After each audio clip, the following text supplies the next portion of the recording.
시간표라는 그런 말씀이 있습니다. 오늘 오전 6시가 되면 빌라도의 판결이 이루어집니다. 마태복음 27장 2절에 보면 결박하여 끌고 가서 총독 빌라도에게 넘겨주니라. 그리고 오전 8시가 되면 십자가로 들어가는 현장으로 향해서 출발하시게 됩니다. 마태복음 27장 31절입니다. 오전 9시가 되면 예수님은 십자가에 달리십니다. 누가복음 23장 34절입니다. 예수님께서 10시쯤 되시면 첫 번째 말씀을 하시고 두 번째, 세 번째까지 말씀을 하시고 오전 12시가 되면 예수님께서 네 번째 말씀을 하십니다. 오후 1시가 되면 예수님은 6번째 말씀을 하시고 오후 2시가 되면 예수님이 7번째 말씀을 하십니다. 그리고 오후 3시가 되면 예수님은 운명하십니다. 오늘 우리는 이 성금요일 맞이하면서 예수님을 깊이 묵상하고 예수님이 당하셨던 고난과 수모를 묵상하면서 하나님 앞에 더욱 경건한 시간들이 될 수 있기를 바랍니다. 오늘 전체 본문을 보면 4가지의 사건들을 우리가 기록된 것을 볼 수가 있습니다. 첫 번째로 보게 되면 27절부터 31절까지는 예수님이 십자가 처형을 당하시기 전에 어떤 일을 당하셨는가를 기록하고 있는데 26절에서는 칙직을 당하셨고요. 대부분 죄수들은 이 칙직을 당할 때 죽는다고 합니다. 27절에서 28절에서는 조롱과 희롱을 받으시고요. 그리고 이것은 매우 굴욕적인 사건입니다. 한 인간으로서 저와 여러분도 조롱을 받으면, 희롱을 받으면 견딜 수 없는 그런 자존심이 상하게 되지요. 30절부터 31절까지 보면 침뱉음을 받으십니다. 2000년 전 오늘 금요일 날 이 같은 굴욕과 치욕과 창피와 자존심 상하는 일을 예수님이 당하셨습니다. 누구 때문에 이런 모욕과 치욕을 당하셨습니까? 바로 나 때문입니다. 나를 구원하기 위해서 예수님은 그런 치욕스러운 일을 당하신 것입니다. 둘째 사건을 보면 32절에서 44절까지의 말씀인데요, 십자가를 지시는 예수님입니다. 십자가를 지고 가시는 예수님은 몇 번을 쓰러지셨습니다. 밤새 고문을 받으시고 또 매를 맞으시고 그렇게 체력은 있는 대로 다 쓰셔야 했었고, 그리고 매를 맞으면서 이미 체력과 육체는 바닥난 상태입니다. 그런 상태 속에서 예수님은 그 무거운 십자가를 지셔야 했고 골고다로 올라가시는 것입니다. 그래서 예수님은 쓰러질 수밖에 없었습니다. 이때 32절을 보면 시몬이라고 하는 구레네 사람이 예수님 대신에 십자가를 지는 모습이 기록되어 있습니다. 이 사건이 기록된 것은 교회 안에 시몬 구레네 사람 같은 사람들이 있기 때문입니다. 교회에 구경 왔다가 놀러 왔다가 친구 따라왔다가 교회 일에는 전혀 관심이 없었는데 갑자기 뜻하지 않게 억지로 봉사하다가 사명을 지며 예수님을 만나게 된 사람들이 있는 것입니다. 시몬의 입장에서 볼 때에는 십자가 지는 일은 그렇게 결코 좋은 일은 아닐 것입니다.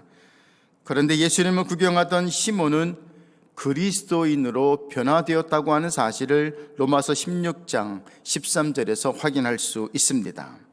십자가에 달리신 예수님을 사람들이 모욕합니다. 조롱합니다.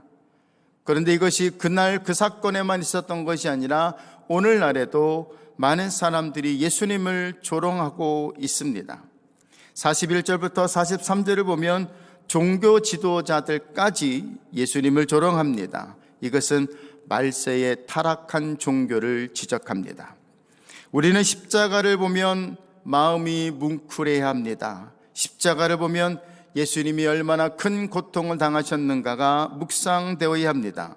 십자가는 하나님께서 우리에게 보여주시는 시청각 자료입니다. 그러므로 십자가를 볼 때마다 십자가가 우리를 구원하는 것은 아니지만 예수님의 사랑, 하나님의 사랑, 주님의 희생을 기억하는 우리 모두가 될 수 있기를 바랍니다. 세 번째 사건은 45절부터 53절까지의 말씀인데요, 고난받으시는 예수님을 보시는 하나님의 반응입니다. 하나님은 십자가 사건에 대해 결코 침묵하지 않으셨습니다. 45절을 보면 해가 가장 밝은 시간에 어두움이 찾아왔습니다.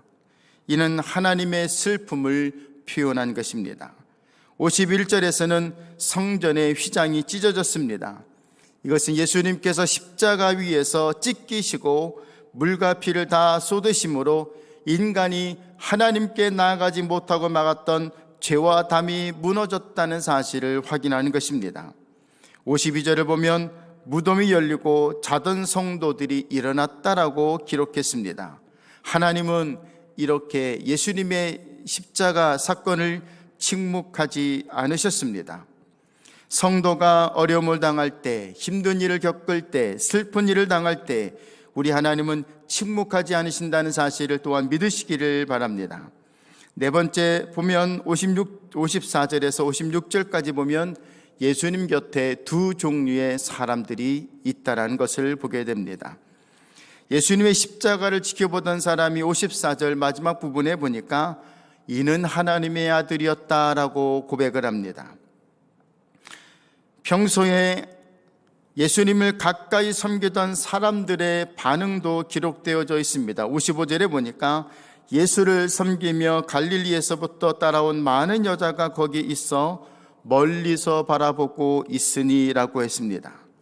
예수님을 섬기던 사람들이 십자가까지 쫓아왔지만 예수님 가까이에 있지 못하고 멀리서 있었다라고 기록합니다. 예수님의 제자들은 도망갔습니다.